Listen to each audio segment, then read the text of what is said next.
मित्रों नमस्कार। मैं उपेंद्र प्रताप सिंह अपने YouTube channel the Upendra show के इस अगले भाग में आपका हार्दिक स्वागत करता हूं, अभिनंदन करता हूं।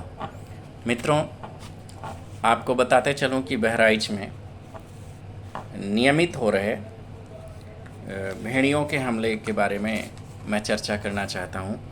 ये एक बहुत ही दुखद घटना है जिस पे जब से सरकार का आदेश हुआ कि इन्हें ट्रैंकुलाइज न कर पाने की स्थिति में तत्काल मौत के घाट उतार दिया जाए, तब से इनका हमला 1-2 दिन ही हुआ, बाकी उसके बाद ये बिल्कुल शांत हैं।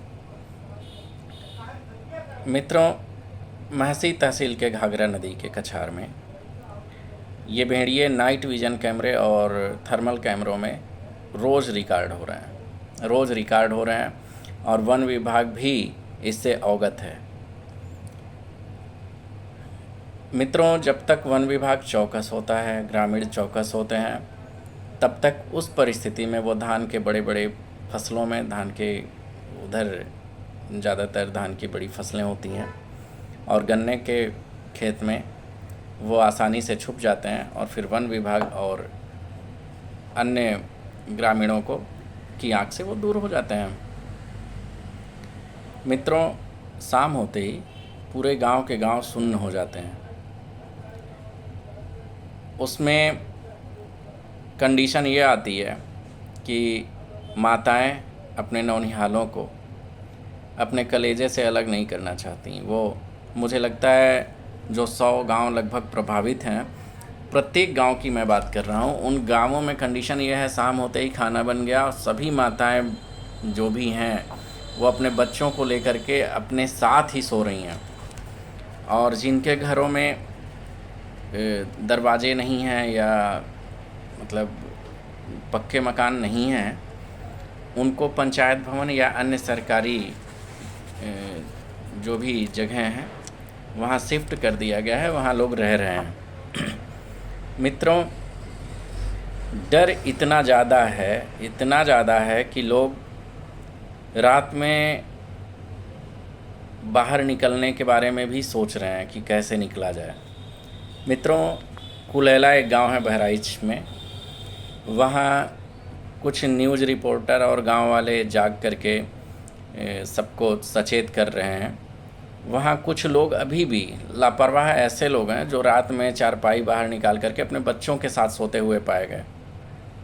मैं उन सभी से आग्रह करूँगा कि आप ऐसा न करें। आपके बच्चों के भविष्य, आपके बच्चों की ज़िंदगी बहुत कीमती है। मित्रों,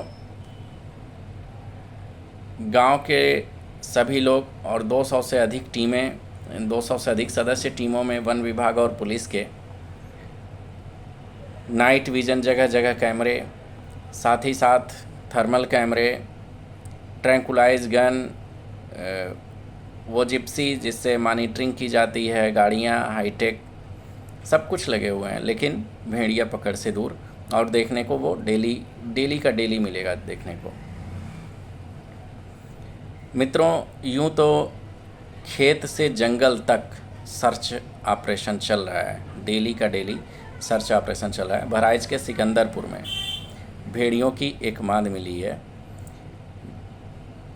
मित्रों, एक वन है वहाँ बरगद का पेड़ है। बरगद के पेड़ के चारों तरफ भेड़िए की गहरी गहरी मादें पाई गई हैं और उसमें खुदाई भी कुछ ताज़ी हुई है। इसके लिए वन विभाग की टीमें वहाँ नाइट विज़न और थर्मल कैमरे पर्याप्त लगाई हैं जिससे ट्रेस करने में आसानी हो। अब देखते हैं कि, और आसपास पानी भरने की वजह से ये सिद्ध होता है कि शायद भेड़िए वहाँ से पलायन कर गए हों, लेकिन माद अभी ताज़ी है और कुछ पुरानी मादें हैं। ये तो श्योर है, वन विभाग और एक्सपर्ट सभी लोग मान रहे हैं कि जो वहाँ प्रिंट मिल रहे हैं पंजों के, वो भेड़ियों के ही हैं। मित्रों, ये भेड़िए 100 से अधिक गांवों में भय का पर्याय बने हुए हैं। आपको बताते चलें कि भेड़ियों के प्रभाव से लोग रात भर जग करके निगरानी कर रहे हैं। ऐसा माना जा रहा है कि भेड़िया विभाग, एक्सपर्ट और गांवों के लोगों की अगर माना जाए तो ऐसा माना जाता है कि भेड़िया अगर 4 दिन शांत बैठ गया है तो 5वें या 6वें दिन वो आत्मघाती हमला ज़रूर करता है। तो ऐसे में मुझे लगता है 3-4 दिन तो बीत चुके हैं, लोगों को सतर्क रहने की आवश्यकता है। जब तक ये भेड़िए गिरफ्तार नहीं किए जा सकते, इन्हें पकड़ा नहीं जाता या इन्हें मारा नहीं जाता, बहुत चौकन्ना रहना पड़ेगा आप सभी को। मित्रों, लापरवाहियाँ भी हैं और कहीं ना कहीं अगर गांव वालों का पूरा सपोर्ट मिल रहा है तो वन विभाग और अन्य कर्मचारियों को भी उसमें लग करके सपोर्ट करना चाहिए, क्योंकि गांव वाले ही कह रहे हैं कि जब तक हम लोग देखते हैं, चिल्लाते हैं, जब तक वन विभाग की टीमें या पुलिस प्रशासन आती है तब तक भेड़िया गायब हो जाता है। तो क्यों ऐसा नहीं किया जाता है? 100 गांव जो हैं, जैसे 200 लोगों को हमने बनाया, वहाँ 400-600 लोगों को लगाया जाए और हर गांव में 6 लोग 7 लोग मॉनिटरिंग करते हुए रहें। जैसे पेट्रोलिंग गाड़ी में 2 लोग बैठ जाएं, उसमें एक ट्रैंकुलाइज स्पेशलिस्ट हो, एक ड्राइव करने वाला हो और एक अन्य साथी उनका हो। ऐसे ऐसे अगर चलते रहेंगे और कुछ लोग कैंपिंग करते रहेंगे तो मित्रों ये संख्या बढ़ानी पड़ेगी। ऐसे काम नहीं चलेगा। अगर भेड़ियों को पकड़ना है तो ये चीज़ करनी ही करनी पड़ेगी। अगर शासन प्रशासन मेरी बात को सुन रहा है तो इस पर फोकस ज़रूर किया जाए, क्योंकि देखिए लगभग 100 गांव प्रभावित हैं और आप भी नहीं जानते हैं कि किस गांव में भेड़िया हमला करेगा। हो सकता है वन विभाग को महसी में मिले, सबसे ज़्यादा महसी में ही हो रहे हैं, महसी तहसील में।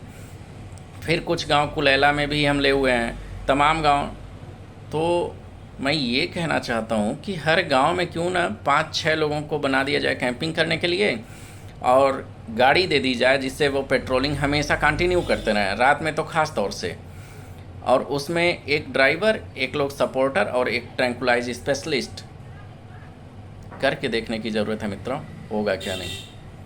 अगर मेरा ये एपिसोड आप सभी लोगों को पसंद आया हो तो लाइक शेयर सब्सक्राइब ज़रूर करें मित्रों। बहुत बहुत धन्यवाद।